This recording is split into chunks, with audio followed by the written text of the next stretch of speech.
నటి అభినయ వివాహ బంధంలోకి అడుగుపెట్టారు. తన చిన్ననాటి మిత్రుడు అయిన కార్తిక్తో మార్చిలో తన నిశ్చితార్థం జరగగా ఏప్రిల్ 16న మూడుముళ్ల బంధంతో ఒక్కటయ్యారు ఈ జంట. హైదరాబాద్ జూబ్లీ హిల్స్లోని ఓ కన్వెన్షన్ సెంటర్లో ఇలా పెళ్లి వేడుక జరిగింది. ఈ కార్యక్రమానికి అభినయ బంధుమిత్రులతో పాటు పలువురు సినీ సెలబ్రిటీస్ కూడా హాజరై వధూవరులను ఆశీర్వదించారు. ఇక అభినయ పెళ్లి ఫొటోస్ కూడా నెట్టింట బాగా వైరల్ అయ్యాయి. అభినయ, కార్తిక్ చిన్నప్పటి నుండి మంచి స్నేహితులు. ఆ స్నేహం ప్రేమగా మారింది. గత కొన్నేళ్లుగా ఇద్దరు ప్రేమించుకున్నారు. పెద్దల అంగీకారంతో వివాహ బంధంలోకి అడుగుపెట్టారు.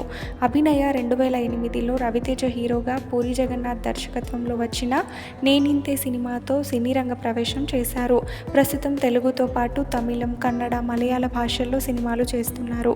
ఆమె నటించిన ముక్తి అమ్మననే సినిమా షూటింగ్ జరుగుతుంది.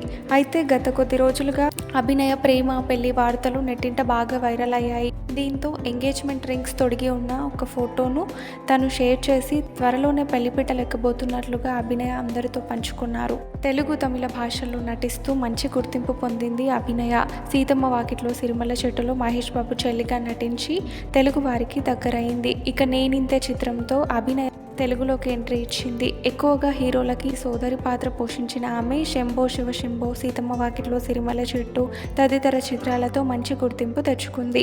దమ్ము సినిమాలో జూనియర్ ఎన్టీఆర్ అక్కగా కూడా కనిపించింది అభినయ.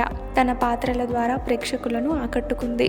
పుట్టుకతోనే మూగ, చెవుడు వంటి అంగవైకల్యం ఉన్నా కూడా ఆమె నటన పట్ల చూపిన అభిరుచి, పట్టుదల వల్ల సినిమా పరిశ్రమలో ప్రత్యేకమైన స్థానం సంపాదించుకుంది. అయితే ఇక ఈ న్యూలీ మ్యారీడ్ కపుల్ ప్రస్తుతం తమ హనీమూన్ వెకేషన్ని ఎంజాయ్ చేస్తున్నారు. పెళ్లి తర్వాత తమ బ్యూటిఫుల్ మూమెంట్స్ కొన్నింటిని సోషల్ మీడియా వేదికగా అభిమానులతో షేర్ చేసుకుంది అభినయ. ఆ ఫొటోస్ని చూసిన వారు ఈ జంటకి కంగ్రాచులేషన్స్ తెలియజేస్తూ కామెంట్స్ పెడుతున్నారు. ఈ వీడియో నచ్చితే please do like, share and subscribe to my channel.